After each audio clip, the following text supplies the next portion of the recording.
قال الشيخ الشعراوي: في بلد عربي سألني بعضهم، قالوا: أنت تتكلم عن الأولياء وتحكي عن وقائع وحكايات لا سند لها.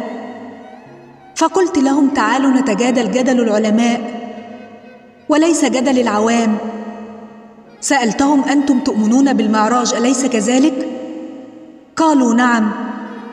قلت: هل تؤمنون أن النبي صعد وقابل موسى ليلة المعراج؟ قالوا: نعم. قلت: هل تكلم معه؟ قالوا: نعم.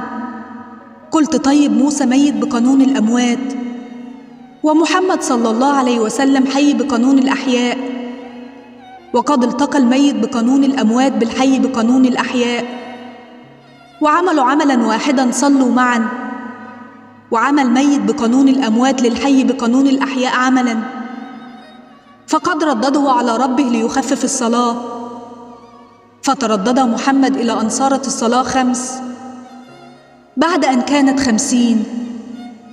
وسألتهم: من فعل ذلك؟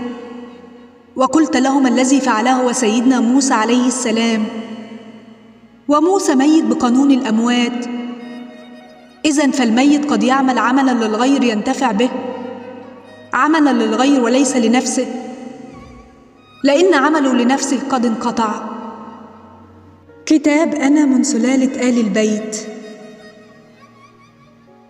تحياتي.